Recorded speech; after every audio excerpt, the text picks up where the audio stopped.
Now here's a tip for you, and it's a good one, by the way. Compliments of my uncle. He brought up a good point, and I think my dad might have mentioned it too. Man, these guys are checking me out like a hawk. I can't get away with anything. Now, you know, I'm going to end up putting some eyeball can lights in here. I'm going to take these light fixtures out of here, and I've got to run some Romex cabling up there and do some other stuff up there. Okay, so I could use this hole as my pass-through. Okay, so what I'm going to do is I'm going to put a couple pieces of sheetrock backing up there, and I'm going to cut a piece of plastic, and I'm going to tape it up there and seal it so we don't get anything down in here until I get back for the next couple days. If we have to leave it up there for that long, we can. Then we can just take the plastic down, do a pass-through, put a flashlight up there, put a dustpan up there, tools up there, the cabling, you know, anything like that. You get one guy up there because there's not much room up there for air when you're crawling around. Then you don't have to crawl around and bring all your tools from the crawl hole all the way over to your patch area. Okay, so there's a tip for you. Even if, let's say, for instance, you don't need a hole this big, but let's say you're doing some work on the other end of your house or something, you might, I mean, if it's in a closet or something, maybe you cut an inspection hole and you can put a plate up there later the same size as an inspection cover or something, and then you can use that as a pass-through if your crawl hole is on the other side of the house or something, for instance. Because let me tell you, I've left several tools and surprises for people in their attics years gone by. You know, you always, oh, where's my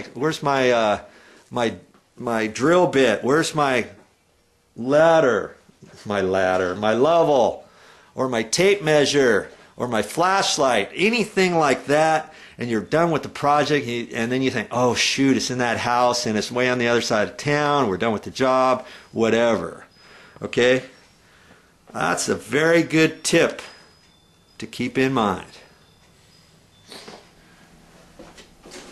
I'm ready to install this backing.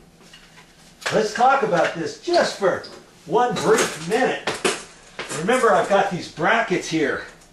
I've got a piece of 1x3 pine. I just cut it.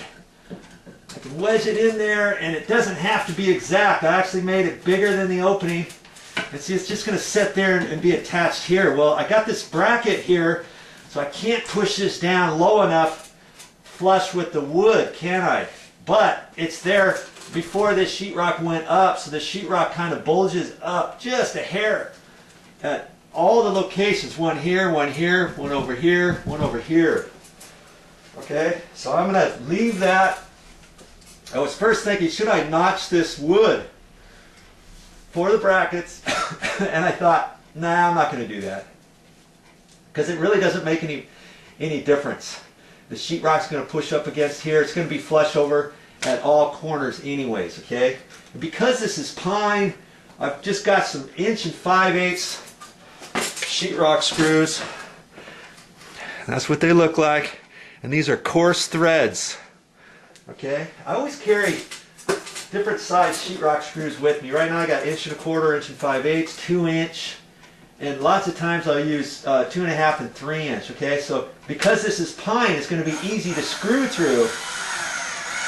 And because these joists are over 50 years old, so I don't want to start taking some nails, some 8-penny vinyl sinkers or something, and start nailing it into here, because I could loosen this up and start shaking everything apart, and maybe the joist is really hard as rock, and the nails aren't going to penetrate as easily as screws, okay? So I'm just going to pull this down as tight as I can and screw it in.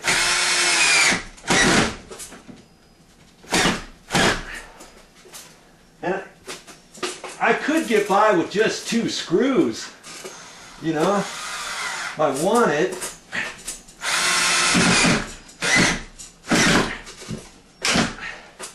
That's enough to hold the sheetrock. Okay? That's all you're doing. That's just a piece of backing to hold this side of the sheetrock up and this side of the sheetrock up. And I'm going to go ahead and put another screw in down here. Just because That's it. I don't have to do any more than that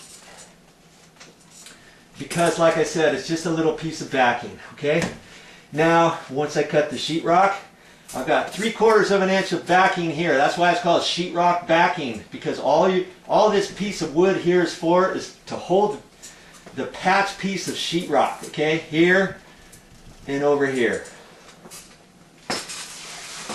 All right. What about the brackets? What about the brackets? We're leaving them there. Those brackets are going to be hidden. They're going to be up in the ceiling for the next 50 years, probably. They don't have to come down. They're not serving any purpose now. They're just up there. If I wanted to cut those off, I could have cut them off. But, you know, they're not hurting anything. It's not going to mess with anything. So that's how it lives. Sometimes when you do remodeling, you just have to leave certain things up there.